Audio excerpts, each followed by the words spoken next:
Welcome, Pewter Report readers, viewers, and listeners to a brand new edition of the Pewter Report podcast, brought to you by our friends over at Briar-Greaves Insurance. Protecting your assets starts with a company that you can count on.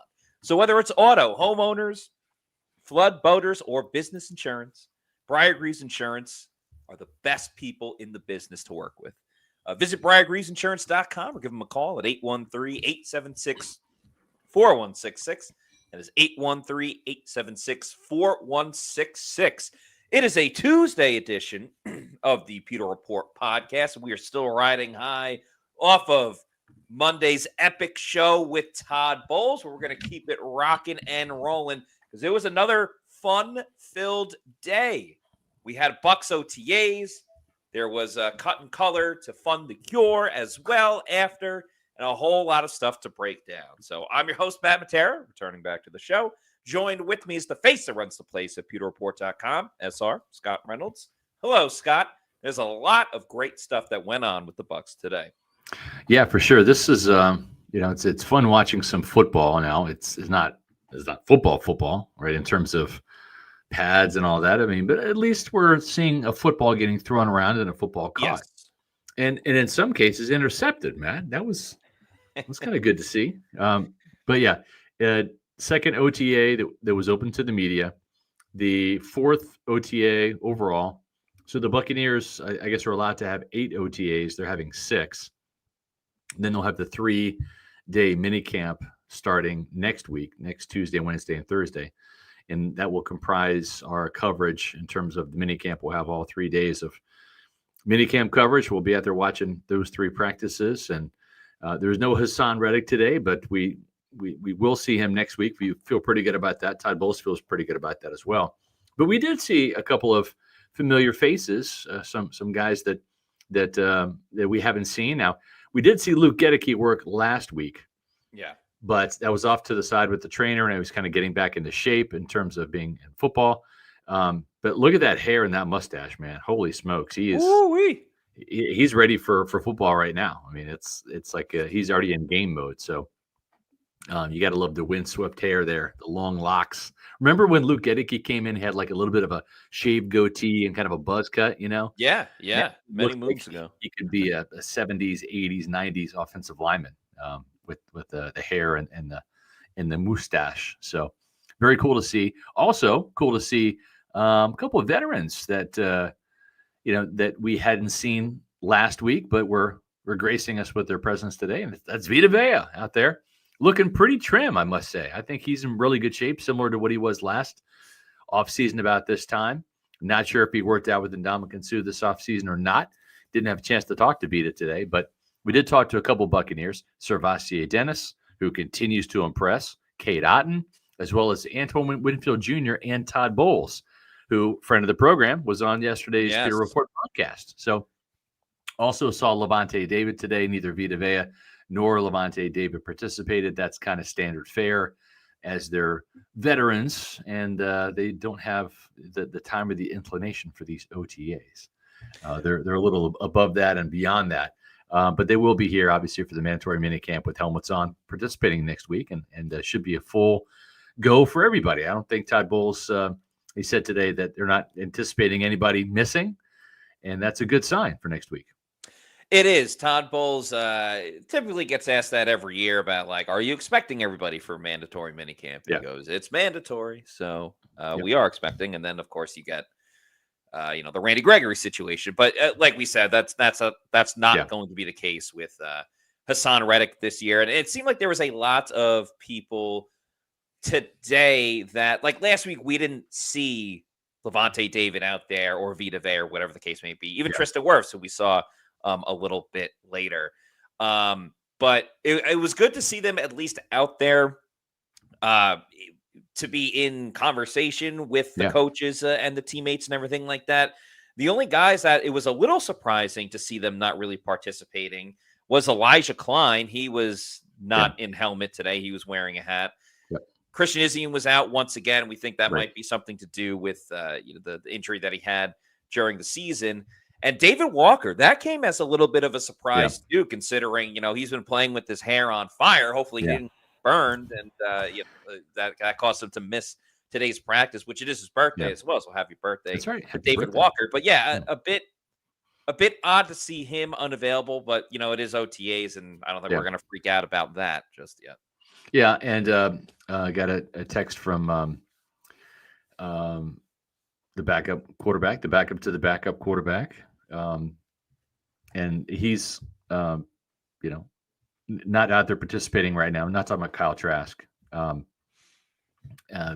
Michael Pratt, and he's dealing with an injury. Not sure what it is. It's none of my business. But I said, "We missed you out there, Michael." And he's like, "Yeah." He said, "Injury bug bit, and he's out for a little bit." So, but for someone like Michael Pratt, who's trying to make a good impression, we saw Kyle Trask out there today, obviously, and they have a new quarterback from Bowling Green. You want to be out there. This is your opportunity to kind of show the coaches what you've learned about this Liam Cohen / Josh Grizzard playbook that was installed last year and is being tweaked and modified this year with Grizzard calling the plays. And remember, last year he came right after the preseason. Pratt was cut by the Green Bay Packers, and the Bucs picked him up because they liked him during the draft process. We're going to draft him in the 7th round. And so, it's not critical. He'll have training camp, to show what he can do and all that. But for someone like Pratt to have a chance to unseat someone like Kyle Trask, who's been here for 4 years, Matt, going on year 5, every practice matters. And especially when you're the new kid on the block. So for someone like him, as opposed to a Christian Izzian who knows Todd Bowles' scheme by now, that's something, you got to get over that injury, whatever it is, and get out there pretty quickly. Yeah, you do. Another surprising thing to not see Pratt again for the second time in a row. But sometimes injuries happen. And you know what? You'd rather have them happen now than once training camp is around or even that regular season starts. So certainly not the best start overall, but hey, it is what it is. And there's still a long way to go with the season, with this team, and the assembling of the overall personnel. But while Michael Pratt wasn't participating, we did get an improvement in terms of the increased playing time of one Benjamin Morrison, who previously had just been participating when it came to individual drills with the cornerbacks and things of that nature. Right. But we saw him actually getting some work with the 11-on-11 session of the Bucs offense versus the defense, which, of course, Morrison plays on. So I thought it was exciting, one, that he was even available, and then he had one of the biggest moments of the practice going up against Emeka Egbuka. And hold on, Matt. You said that exactly right. Going up against Emeka Egbuka. Explain. Yes. So 11-on-11s, and this was towards the end of practice. Now, there's so many different things that go on in practice. And Emeka Egbuka was having a nice practice, caught a nice slant pass, building some more chemistry with Baker Mayfield, and we could talk about that a little bit later. But this one, it was Emeka Egbuka, the 1st-round pick, Benjamin Morrison, the 2nd-round pick, going mano-a-mano against each other. And Egbuka kind of went across the middle a little bit more started on the right side, but went across more towards the left side, maybe about the hash mark, and jumped and soared into the air, showed that athletic ability, that Chris Godwin-like skill set that he has. And he caught the ball with his hands in the air. His head. It was a thrilling catch by Emeka Egbuka, but it would not have been a reception in an NFL game because that football IQ of Benjamin Morrison knocked the ball out of the hands of Emeka Egbuka, and they actually collided with each other in to midair. To the point that Egbuka kind of landed on his arm. It was scary for a moment. Landed on the ground, was face down on the ground, kind of punching the ground a little bit. Thankfully, about a minute later, he got back up and ran it off and shook it off. So that last part was scary, and Todd Bowles wasn't too happy about that. But Emeka Egbuka seemed fine after that. It was great to see Benjamin Morrison, who hasn't really played organized football in quite a while, to already still have that football IQ, knocking the football out for an incompletion on a play where Egbuka just made an incredible acrobatic type of play. And I cannot wait for these one-on-one matchups for, mandatory minicamp next week and training camp coming up towards the end of the summer, end of July and into August, because that's going to be a battle on and on Oh, and yeah. on and on, where Buca's going to win a rep, Morrison's going to win a rep, and they're just going to keep going back and forth. And I think that's going to be so much fun. That was one of the top highlights of today's practice. No doubt about it. And so for you Bucs fans and Pewter people saying, all right, where's the video? Okay, well, that happened after the first 30 minutes of practice. We, Yes. the media, are allowed to videotape and photograph the first 30 minutes of practice. And that basically consists of individual drills, warm-ups, things like that. Once they get into team, there's no cameras allowed. The only cameras that are rolling are Buccaneers cameras for the social media, PR department, et cetera. So maybe the Buccaneers put that play out on social media. Look for it on their social media channels.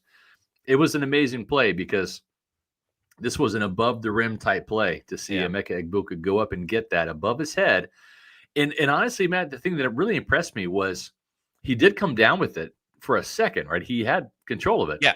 But Benjamin Morrison timed the punch out so well, and he did it without even causing a penalty, right? There wasn't like pass interference. It literally was the perfect defensive play in terms of that. So it was quite the highlight reel today, and I hope that the Bucs social media puts it out on their channels because it's really worth seeing.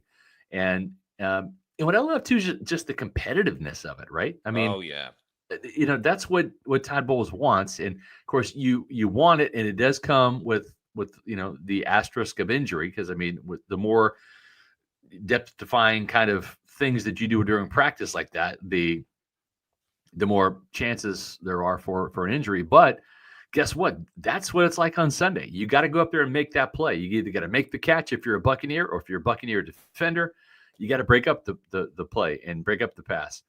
So it was great to see these two rookies kind of come in and not give an inch, either one of them. And it was really an exciting play. I think it's a sign of things to come for these two guys, for sure. Oh, yeah. And you can only establish those type of plays, that type of competition in practice, and get that comfort of like, okay, this is going to happen in a game. We have to do it now, in the beginning of June, so we're ready in September, October, and so on and so on. And that kind of leads me back to something we noticed, Scott, at the beginning of practice when we could film for a little bit. Right. And that was the corners working on a lot of man-to-man coverage and drills, which we didn't always see as much. But you had guys like Jacob Parrish and Jamel Dean and everybody. You would kind of pair up with the partner and mimic what they were doing and mirror them and stay with them the entire time. And it was one of these one-on-one, man-to-man drills with the corners that I hadn't really seen the Bucs use too much, like in warmups, whether it was during the regular season or training camp last year and things of that nature.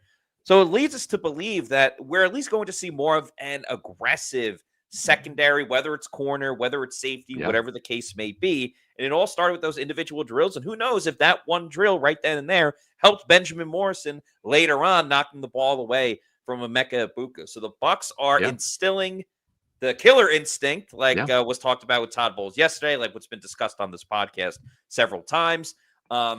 They're instilling this right here, right now. And, we saw how it worked with the offense last year when they implemented things. Hopefully the defense can have that same impact this year. Yeah. And, if you hadn't had a chance to watch our interview with Todd Bowles yesterday, he was on the Pewter Report podcast, first time appearing on the show. Greatly appreciate that from Coach, and really appreciate the comments. Everybody really seemed to like the interview. And I thought Todd got more comfortable as each minute kind of progressed during the show. And we had some hilarious moments towards the end. So it's definitely worth a watch, not just for, like, we're not just trying to promote our podcast here. Like, if you're a Buccaneer fan, this kind of represents a little bit of a different side to Todd Bowles that we see on occasion from the podium, but not all the time. But I mean, he talked about like when his, and this is my word, not his, but his addiction to Chips Ahoy and milk started. It started a lot earlier than you think it did.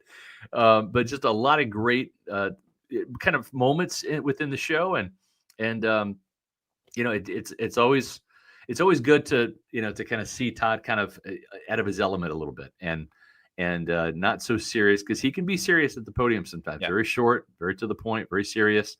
And it was good to see that. And he's. I asked him today where he feels pretty comfortable with this roster, and he said inside linebacker, which I think Yes. probably is a little bit of a surprise to some folks. But I'm going to talk about SirVocea Dennis, who had another really great practice. I'm going to talk about him in just a couple minutes because we are doing roll call today. We didn't do it yesterday because Coach was on, but we're doing it today just for you Pewter people. So if you missed Monday's show, okay, that's fine. You still have a chance for roll call today. That's where at 4:20 we want to find out where you awesome Bucs fans are watching, listening to the show from. So I'll go on a rant about SirVocea Dennis in just a minute.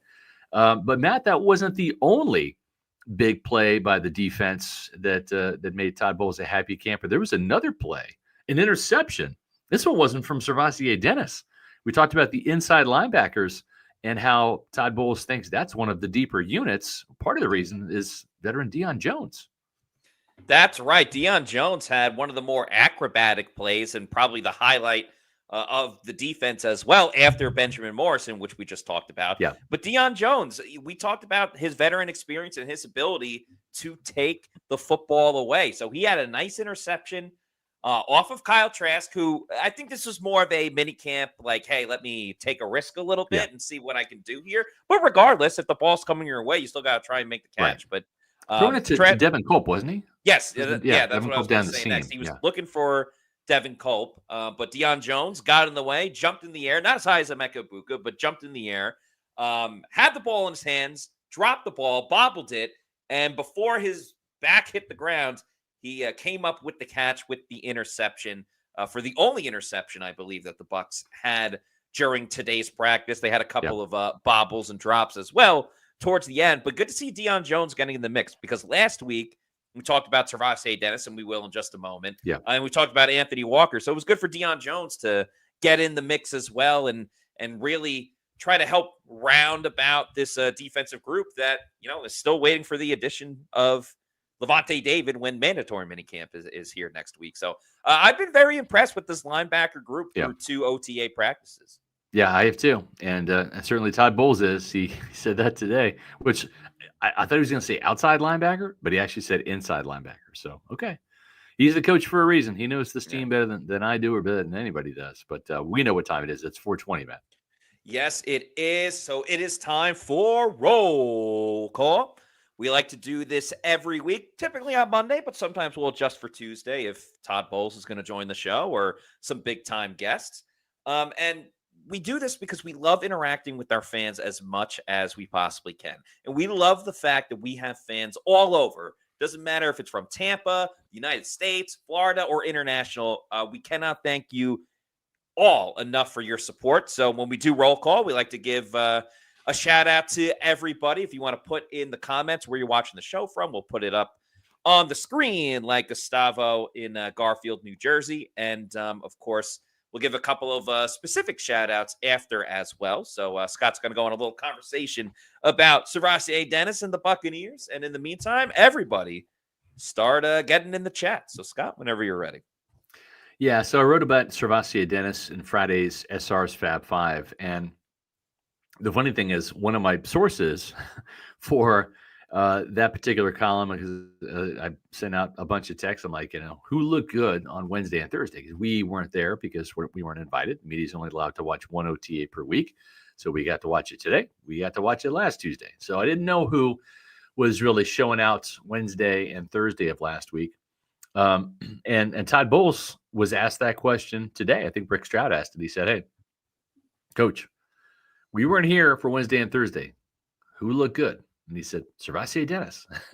And that's what my other sources had told me.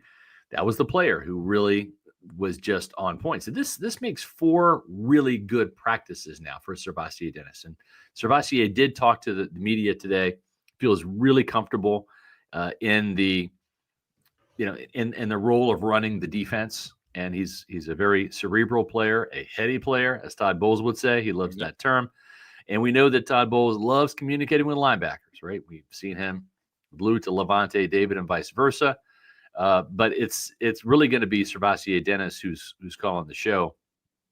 And we saw a little bit of that in the first 4 games of last year before that shoulder injury flared up. But He said he's been feeling great really since the playoff game last year, and of course he was out with for the season, including the playoff game. But he said he's had that shoulder pretty much fixed and repaired, and feels really good, really the last 6 months. And that's great news to hear because this guy's full of ability. He is just a ball magnet. I think it was the first pass in OTAs today. He didn't have an interception, but he had a pass breakup. He is just one of those guys that has that kind of instinctual ability, the football IQ, the wherewithal, the presence. And I don't want to get way ahead of myself here, but the guys that have had that have been guys like Rondé Barber and Derek Brooks and Levante David, and those were some great players. And the biggest obstacle SirVocea Dennis is going to have is just staying healthy. If he can stay healthy, I think this guy can be a fine linebacker. Todd Bowles thinks that. Jason Licht thinks that. That's why they didn't press the panic button and say, oh, we have to draft a linebacker, right? I mean, they could have drafted, if they wanted to, Carson Schlesinger from UCLA in the first round and not gone with Emeka Egbuka. But they would not have been playing to their draft board and sticking to their board. And they had Emeka Egbuka like here, and then everybody else that was a defensive player here in the first round. There's just a huge gap. I mean, Emeka Egbuka was, for all intents and purposes, a top 10 pick on the Bucs board. And when he's there at number 19, you pull the trigger because that's the value you're getting. If you were to, and we've used the Chris Godwin reference plenty, Matt, because we see a lot of similarities between Emeka Egbuka and Chris Godwin. Similarly built, similar playing style, similar kind of approaching the game as a pro. And that kind of fits. And if you were to redraft the 2017 draft, guess what? Chris Godwin's not a third-round pick. He's a first-round pick. And he might be at number 19. That's how good of a career he's had. So having said that, we asked SirVocea Dennis, this team showed a lot of confidence in you by not drafting a linebacker. What are your thoughts about that? And he applauded the team for not drafting a linebacker. He's like, because then I've got to kind of compete for it and split reps and all that. Now I get to lock in, and this team is trusting me, and I get the majority of the reps, and it just allows me to get into a groove. We heard Yaya Diaby, friend of the program, another friend of the program, Zion McCollum. Both those guys rave about SirVocea Dennis this offseason in terms of getting guys lined up correctly. He's a very positive influence in the huddle. The only thing, and I'm knocking on wood, is just stay healthy. And I think this guy's going to be a really, really fun to watch, playmaking linebacker for this team. And boy, after last year, they need it. They sure do need it. I think you make a lot of fantastic points, Scott. Because there are certain players in all sports, it's like, man, they have Hall of Fame talent, but they just couldn't stay healthy. Yeah. And I just hope that's not the case. Well, I hope it's Hall of Fame talent for SirVocea Dennis, but I hope it's not the case of injuries really piling it up, because even though it's been a very small sample size, and I'm not even just talking about NFL games, but in practice and camps and all these different things, he has proven it time and time and time again. Yeah. He's getting it done in 7-on-7s. He's getting it done in 11-on-11s. Yeah. And those 7-on-7s are usually geared a little bit more towards the offense than necessarily is the defense, because you're not dealing with like pressures and blitzes and all those different things. And I keep joking, but I mean it at the same time. You can set your watch to SirVocea Dennis is going to get his hand on the football. Yep. It's either going to be pass breakup, but you hope it's an interception. But one way or another, he ends up finding the football. Now, if he only can be available for 4 games, that doesn't do anything for the Tampa Bay Buccaneers. So this is a huge season for SirVocea Dennis, because he can put his stamp on this team as the future inside linebacker for this defense. Now, we're not going to be a difference maker. Yeah. Yes, absolutely. A difference maker for sure, an impact player, X factor, whatever term you want to use. We're certainly not going to put him in the category of Levante or Derek Brooks or anything like that. Yeah. But with the biggest weakness of this team, or one of the biggest weaknesses, I should say, was that coverage over the middle and linebacker specifically getting beat. He can really ease a lot of those tensions. And then when you want to use Deion Jones, who again had an interception today, when you want to implement him in other areas to just kind of keep a solid flow and rotation of this group, Anthony Walker Jr. as Yep. well, then you get why Todd Bowles is talking That's right. about, his confidence in this group. And are we getting a little too far ahead? Maybe with Anthony Walker Jr., maybe with Deion Jones, but certainly not with SirVocea Dennis, because it's been a couple of seasons now where he gets the job done when available. It's just about that availability. I agree. We have we had a super chat as well, which perfectly fits this conversation from LDBC's Most Wanted. Thank you for the $4.99 super chat, who says, if Dennis takes the lead and pans out, how great would that make that 2023 draft class? Cansey, Cody Mauk, Yaya Diaby, SirVocea Dennis. Is it a top 3 Jason Licht draft class? Yeah. I mean, if SirVocea Dennis is a really quality starting linebacker and a playmaker, he doesn't even have to be Derek Brooks or Levante David. If he's like Shelton Quarles, like in his prime, where Shelton made the Pro Bowl during the Bucs 2002 Super Bowl season, there's actually a statue of Shelton in the team lobby. He's there with Derek Brooks and Simeon Rice and all the greats from that Super Bowl 37 team.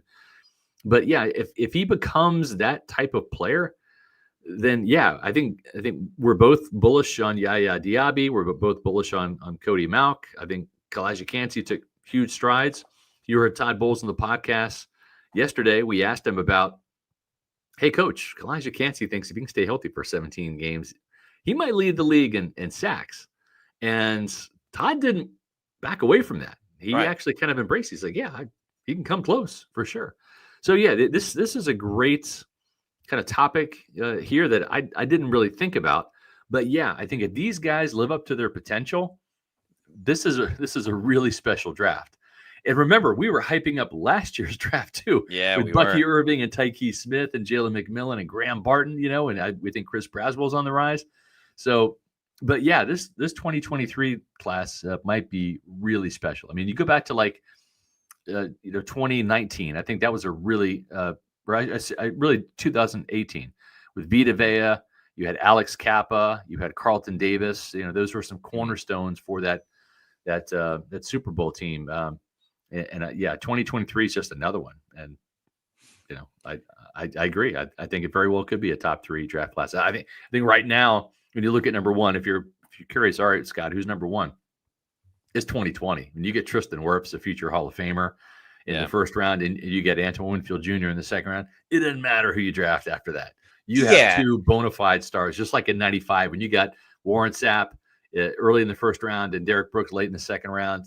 It doesn't matter after that. So, like when you have those heavy hitters, like you just mentioned, you cannot argue like drafting a Hall of Famer and a guy, if he can get back to what he was 2 seasons ago, another Hall of Famer. So that one's super top heavy. Yeah. But the depth of last year's draft class, 2018 draft class, and now potentially the 2023 draft class, again, these late round day 3 picks are all of a sudden becoming the best players on this team. I know. It's almost unheard of around the league. And yet Jason Licht, who will be on the show on Monday, can just do it over and over and over again. So it's not easy, but they get it done. So it's just so funny how it works.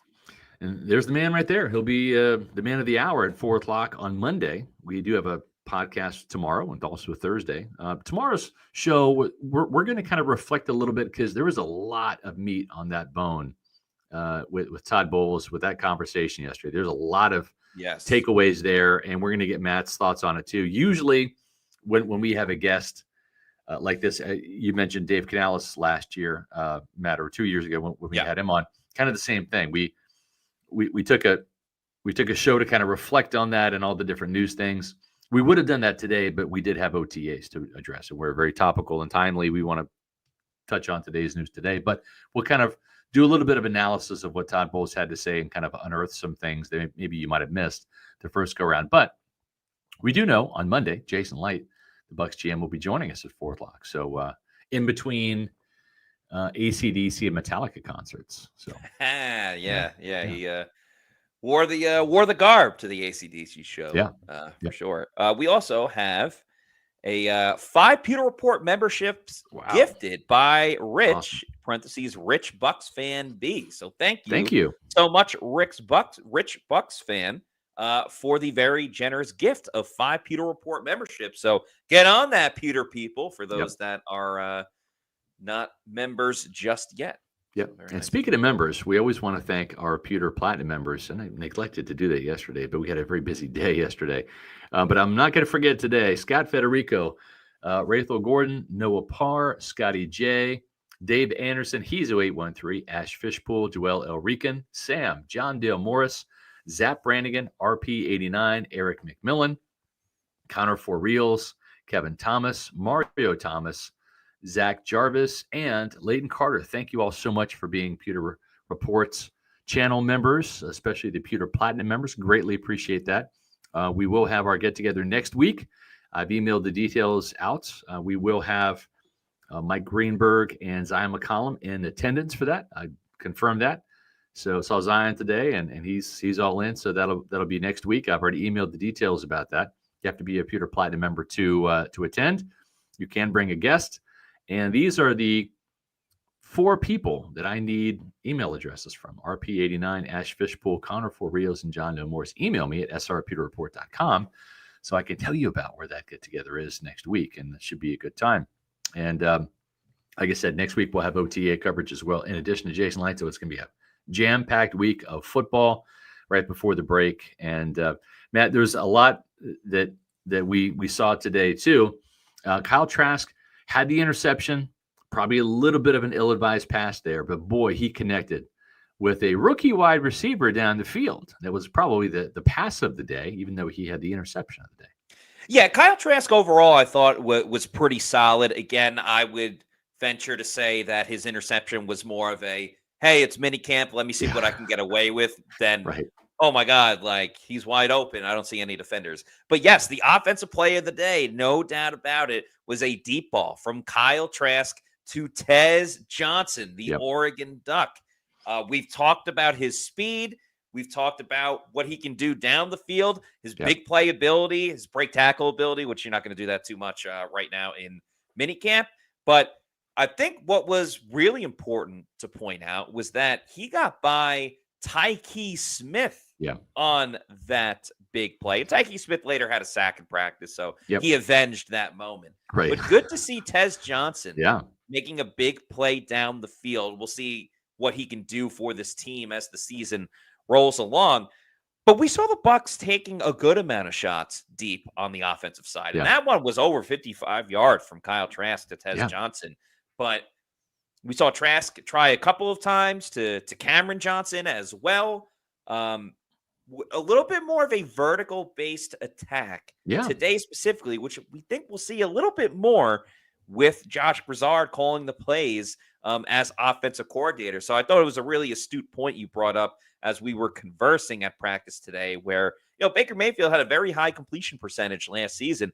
They may drop down a little bit this year, but the explosive plays, the electric plays will jump up even more if they do keep going long. And to see Tez Johnson with the big play today was super important. No, it was. And, there's only so much we can kind of glean from this, right? Because it is shorts and T-shirts and helmets. So there's no blocking per se, right? There's no contact. There's no pads on.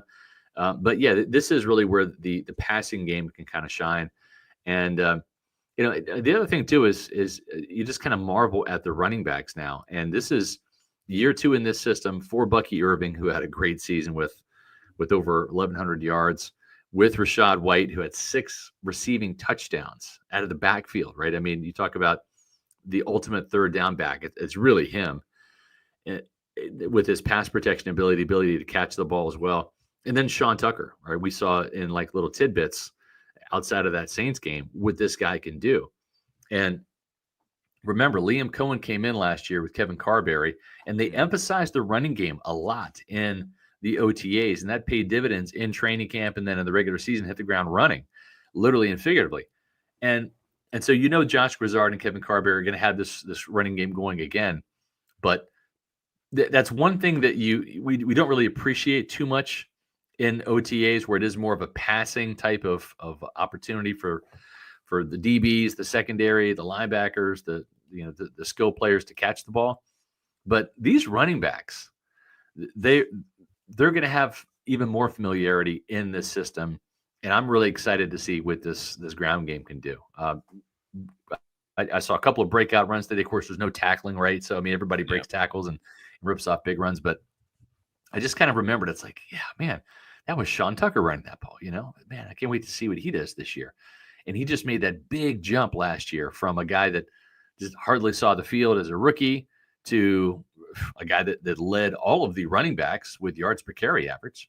And Bucky Irving, what's he going to be able to do in year two after a year of figuring out the NFL and the speed of the game? So I'm way excited about this offense, man. You know me, I'm a defensive guy, but this offense with the additions of Emeka Egbuka, Tez Johnson, and you got Devin Culp, who's a year in this system again, and Graham Barton, it's going to be really, really fun to watch on both sides of the ball this year. I think it would be a disappointment if the Bucs aren't in the same conversation as, Joe Burrow, Jamar Chase, and T. Higgins with the Bengals, or, Washington, now that they traded for Deebo Samuel, and Jaden Daniels is a top tier quarterback. But the Bucs, I know they were top 5 offense last year. You got into top 3 in some other places. I don't see any reason why the Bucs can't be maybe them and the Bengals just neck and neck competing with each other for the number 1 offense in the league. Because even when you think you may have the passing game figured out, then you can go and run the football. The vision of Bucky Irving looked pretty good today, given all the circumstances. Sean Tucker could be the future of this team. Not number 1, but just a guy that you can count on if, Bucky's out of the game or getting a rest or has to miss a little bit of time. Sean Tucker could be the big-time answer for Tampa Bay in future years. And you still have Rachaad White for this year as well. But I got to say, the benefit of the offensive line coming back, everybody together, I had so much fun today watching the warm-ups with Kevin Carberry just being so vocal, and then not even just being vocal, but challenging the guys. They were doing this drill where there was like these poles put together, and you got to stay low and go underneath it. It's like shoots and things like that. Yes, and it was Graham Barton and Luke Gedeke. They were lined next to each other. There was only 2 lines, so it wasn't like a full offensive line. And Kevin Carberry was like, let's see who can get the faster first step. And then it was, let's see who can get the faster second step.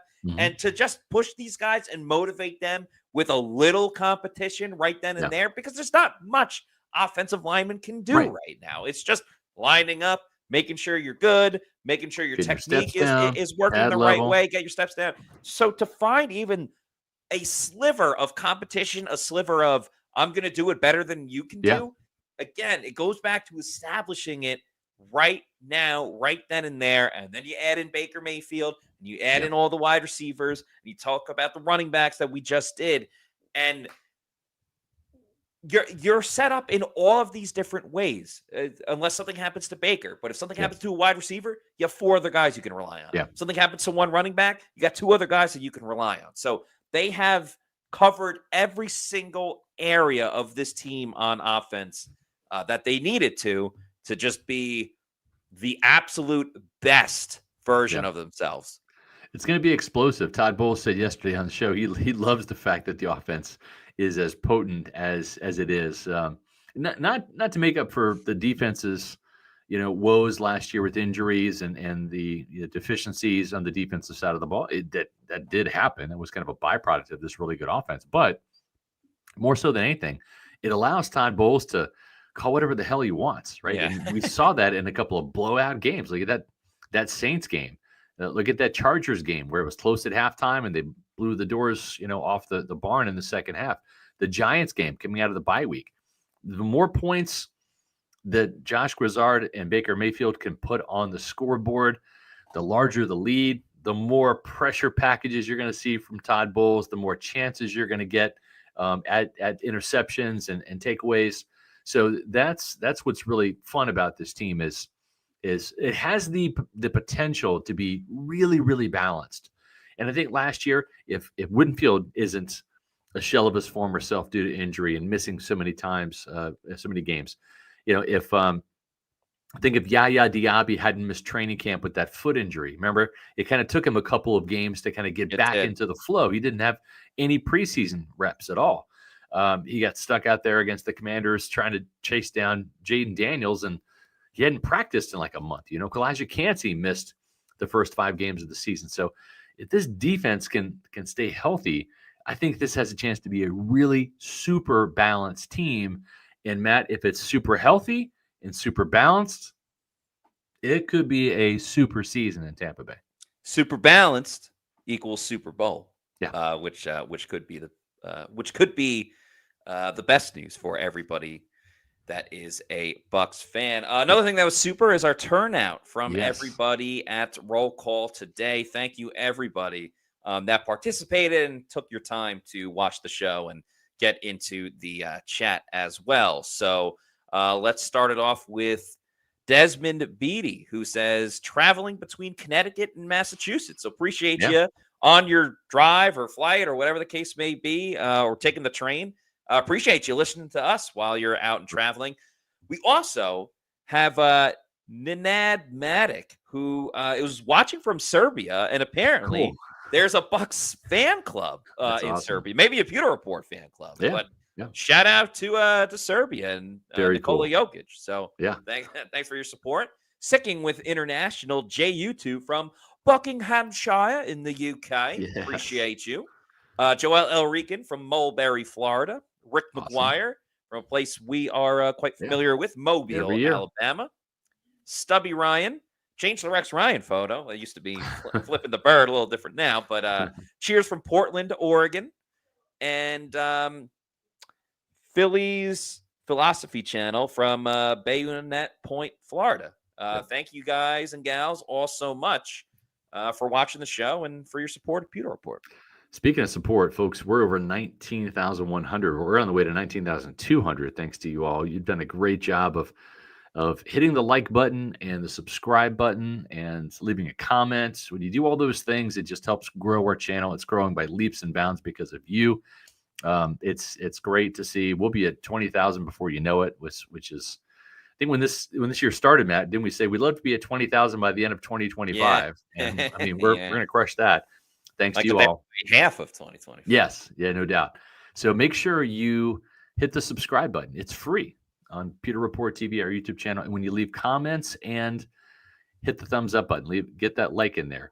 When you do those two things, it really boosts the video in terms of the YouTube algorithm, gets it in front of more awesome Bucs fans. And that helps grow our channel too. So those are a couple ways you can help support us at Pewter Report. Another way you can do it is by becoming a Pewter Report TV channel member.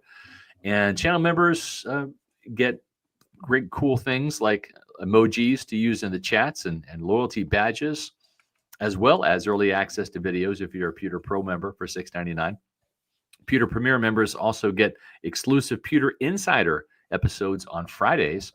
And then we have our annual Platinum meetup in Tampa for our Pewter Platinum members, and that's going to be next week. So we're looking forward to that, in addition to all of the great stuff and some PR merch as well, some free PR merch once you've been a subscriber for several months.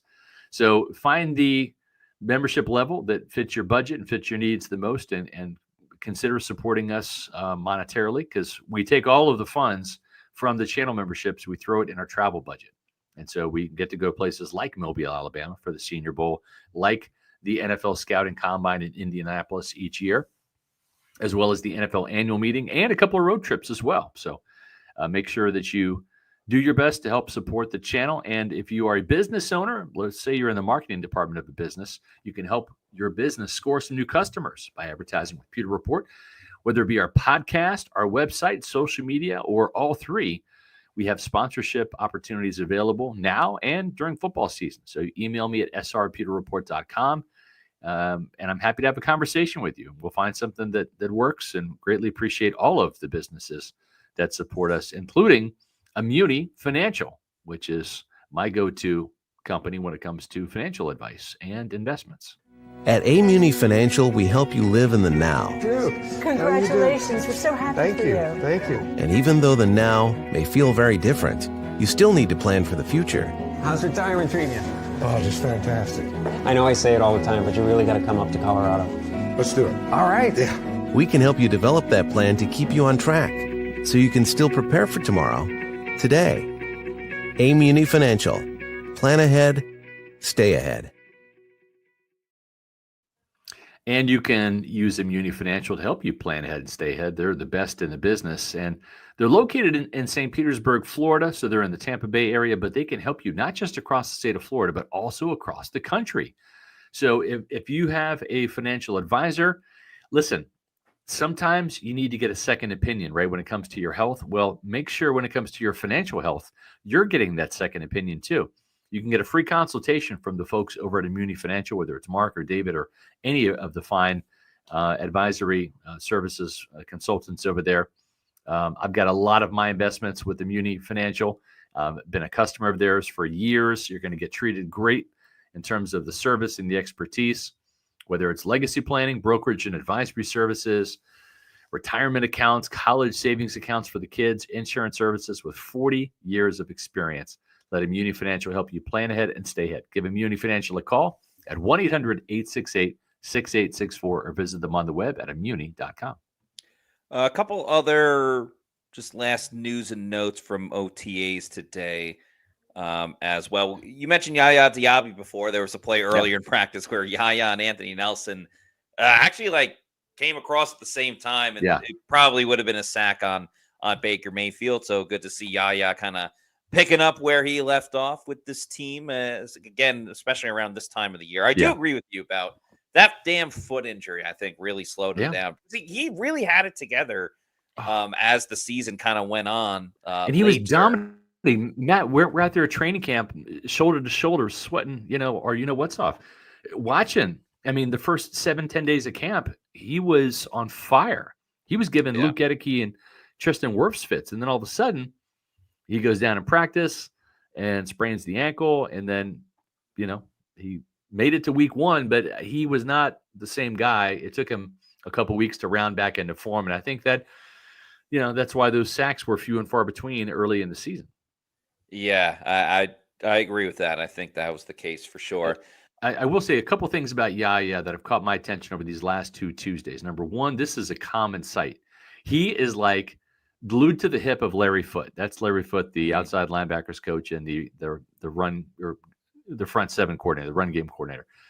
And I love this. He's not really on special teams. So when they're doing special teams, he is kind of by himself with Larry Foote because you have all these other guys, Anthony Nelson, all these young cats. They're all on special teams.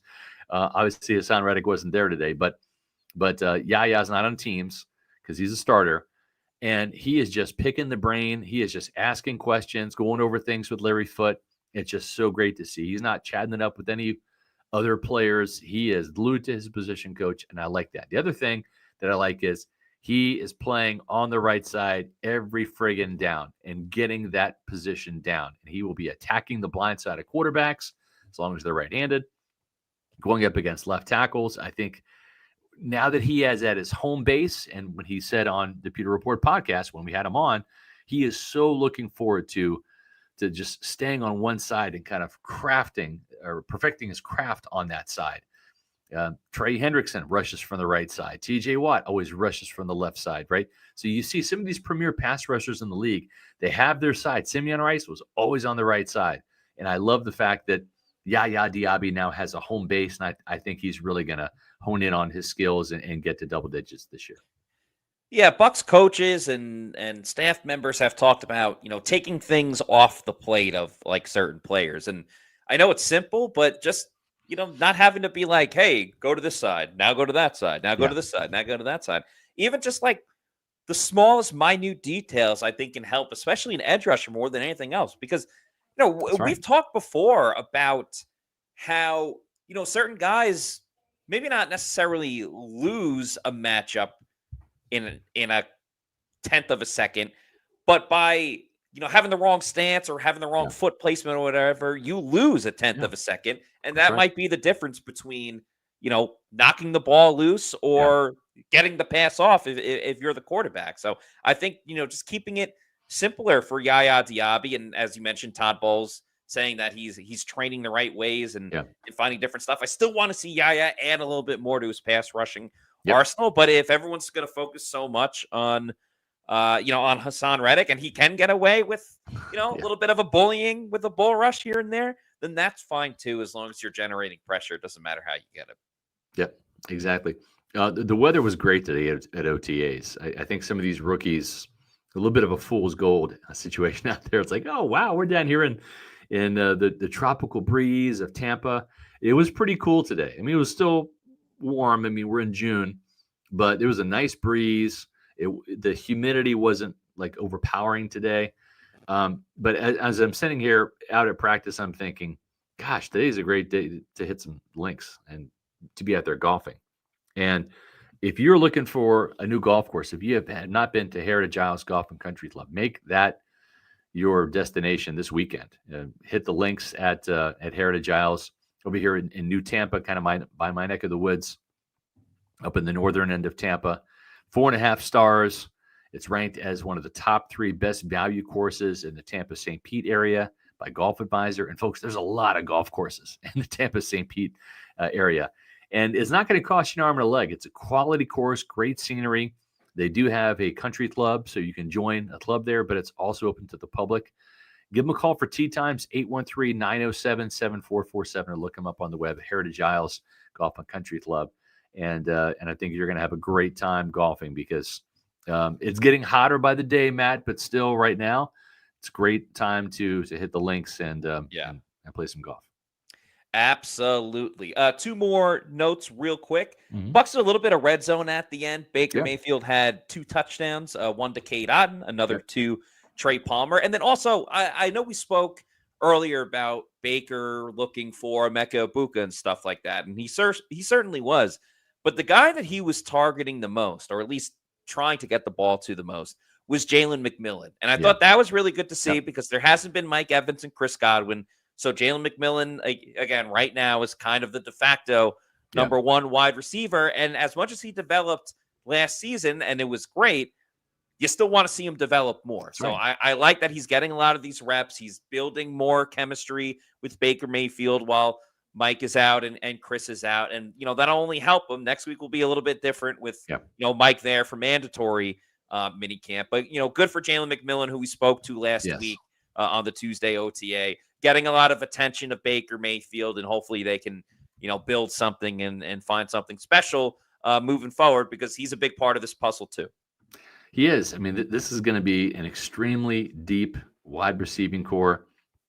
And I think they can weather the storm if they lose one of their star players now more, with Emeka Egbuka, with Tez Johnson. And, this team is still high on Cam Johnson too, who showed some things and had some flashes during the training camp time last year. Really had a couple great practices in Jacksonville once he got healthy again.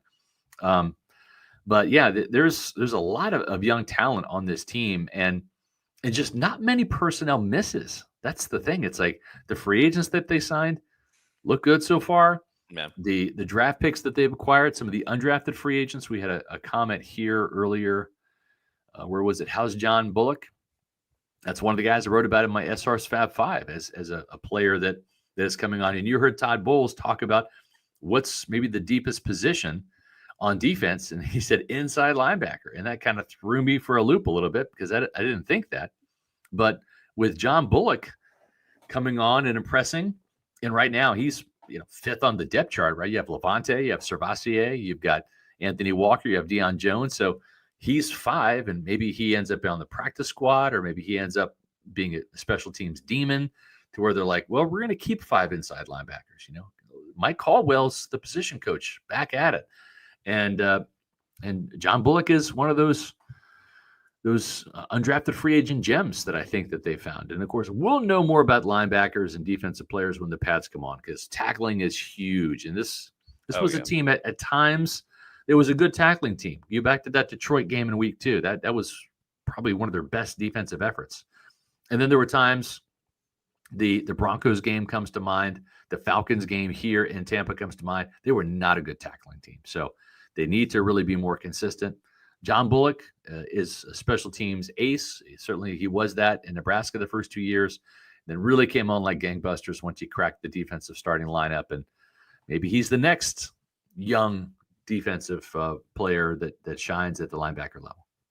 Could be. Teams are going to make mistakes regardless. It's the NFL. So it's impossible to be perfect. Yeah. But you can avoid like effort mistakes. Like to me, Right. missed tackles, that's an effort mistake. Not Yeah. wrapping up, that's an effort mistake. So I think this team, again, we talked about how sometimes the only team that can beat them is themselves. As long as the effort's there, the hustle is there, and all of that, this team, I believe, will still be in a good spot regardless of the opponent or who's in and out on certain plays. Yeah. So just to preview tomorrow's show a little bit, we're going to kind of dive back into the Todd Bowles hour that we had on the show with him. And, he had a lot of great quotes. He broke some news. Obviously, the Bucs are trying to work with the Steelers and the Titans to get their joint practice worked out. They're trying to do at least one practice with each of those teams. But Matt, I want to get your thoughts on this because it kind of blew my mind when I asked Todd Bowles, and as Erica Deaver says, SR, I love your question to Todd about the street fight. You literally had me laughing out loud. I asked Todd Bowles, which Buccaneer player he would. You want me to play the video? We got the video. Let's do it. This is a bit of a wild card question for me, just because sometimes I'm a bit of a wild card myself. Let's hope this doesn't happen, Coach. But if you're in a street fight, which Bucs player are you picking on your roster to back you up? Does it have to be a player? Can it be a coach? Let's go with both. Which coach on your staff would you want backing you up in a street fight? Not that anyone's going to pick on Todd Bowles, but the coach is Kevin Ross, the corners coach. Kevin Ross, he was a wrestler in high school, and he was an all-state guy. And Kev is Marvin Hagler. He's Marvin Hagler Jr., so I'm okay going with Kev. Okay. And player in a fight, I'm taking Godwin. I'm taking Chris Godwin. You're taking Chris Godwin over Vita Vea? Vita got size. Chris got toughness. Okay. I'm not knocking Chris. I'm just saying, like, to me, I would think the obvious choice would be Vita is George Foreman and Chris is Muhammad Ali. So that's the difference. I'm not saying he's not tough and a brawler, but I think I'm taking Godwin. My mind is blown, Coach. Yeah, you're I like a defensive coach, and you're picking an offensive player. What's going on, Todd? I'll take Godwin or I'll take Levante. Okay, wow. All right, Kevin Ross, I understand. His nickname was The Rock, right? When he played in Kansas City, and I was a Chiefs fan growing up. I watched him. He was number 31. Tremendous, tough, pound for pound kind of guy, right? I mean, he even looks like Marvin Hagler a little bit right there, right? So I understand Kevin Ross. But I mean, Matt, to me, it's like, how do you not pick Vita Vea? What are you doing, Todd? Come on. It's like... it's difficult. I understand Todd's reasoning behind it being like, you can never question like the heart and hustle and, as he says in the video, toughness of Chris Godwin. There's no doubt about it. But Vita Vea is a freak of nature that can move insanely fast. I got to say, though, I think my answer might be Tristan Wirfs because we've seen Tristan Wirfs jump out of a pool. Can Vita Vea do that? I don't necessarily know. And Tristan Wirfs also has a wrestling background. Yes. So if he could just take you down, that's kind of it right there. Yeah. Plus same size, his lifting ability. We've seen videos of him lifting. See, I don't think you're wrong either way. I just think you could distract Tristan. Like you could hold up a can of beer and say, you want a beer? Yeah. And you're like, oh yeah, I'll take a beer. And then, you either run or you get a sucker punch in or something. I think Tristan could be distracted. You play some Luke Combs, you start singing along, all of a sudden there's a boat with a couple fishing rods. Exactly. Yeah. But I don't know. But listen, we're gonna dive more into that Bowles interview, play some more clips. That was a really good interview, and we want to get Matt's perspective on it too. So Tristan Wirfs, Matt, I think that's a better answer than Chris Godwin. So I think you're ahead of coach on that one. So, but we will be back tomorrow at 4:00 for the Pewter Report podcast. Greatly appreciate everybody tuning in. I've got a new Pewter Pulse video on Graham Barton that hit yesterday. So make sure you check that out. And where are you going to check it out, Matt? You're going to check it out on our YouTube channel, which is Pewter Report TV. Also follow us on all of our social media on X, Facebook, and Instagram. We are at Pewter Report. And yes, please like and subscribe to Pewter Report TV, our YouTube channel. Just got over 19,100 subscribers. Yeah. We're on the way to 20,000. Get that Rondé Barber logo going. But yes, please leave a comment. Let us know who you want on the Bucs to have your back in a fight, and we'll talk about it again tomorrow. Donnie Stain says, love the Bowles appearance. I've seen Mike out there against Marshawn Lattimore, and he would be my pick for a street fight situation. So yeah. Hey, listen, if Marshawn Lattimore's in the mix, I definitely want Mike, because yeah, for sure. Then you just get out of his way and say, Mike, do what you do, right? I'll handle this now. Yeah. But a great show. We're going to try to top it and make it even better tomorrow. So that'll do for us. For Scott Reynolds, I'm Matt Matera saying thanks, everybody, for watching. We'll see you tomorrow at 4 p.m. for another edition of the Pewter Report podcast. Out.